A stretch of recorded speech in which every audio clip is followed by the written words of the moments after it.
জয় যিশু। প্রথম পাঠ প্রবক্তা আমোসের গ্রন্থ ৯ অধ্যায় ১১ থেকে ১৫তম পদ। ইসরায়েলের সুদিন আবার ফিরে আসবে। স্বয়ং ভগবান এই কথা বলছেন, সেদিন আমি দাউদের এই ধসে পড়া কুটির আবার দাঁড় করাবো। তার দেওয়ালের যেসব জায়গা ভেঙে পড়েছে তা আবার গেঁথে তুলব। যা কিছু ধ্বংসস্তূপ হয়ে পড়ে আছে তা নতুন করেই দাঁড় করাবো।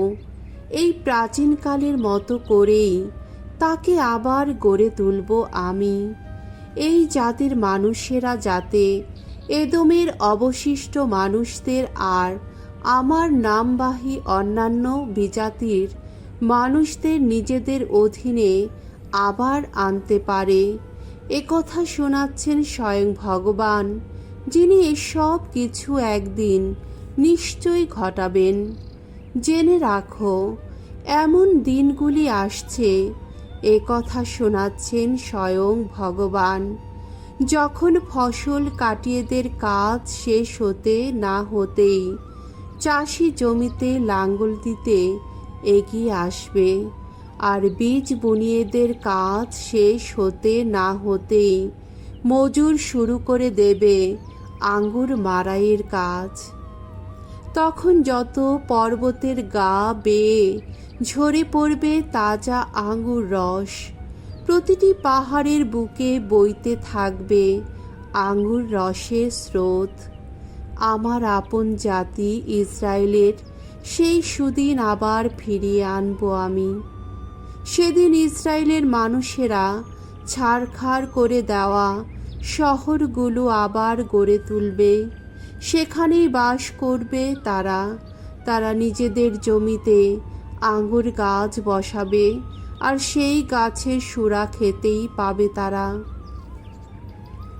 ফলের বাগানও করবে তারা, খাবে সেই সব বাগানেরই ফল। তাদের সেই দেশভূমিতেই চারার মতো বসিয়ে দেব তাদের, আর সেই যে দেশভূমি আমি তাদের দিয়েছি, সেখান থেকে তাদের আর উচ্ছেদ করাও হবে না কোনো দিন।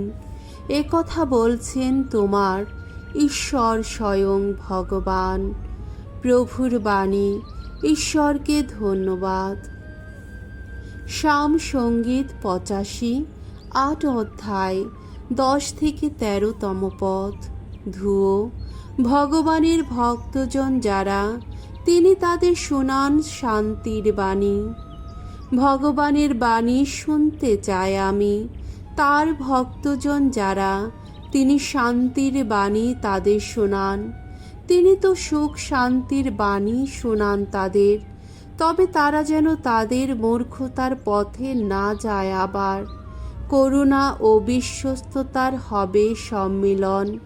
ধর্মময়তা ও শান্তি বাধা পড়বে ওষ্ঠবন্ধনে।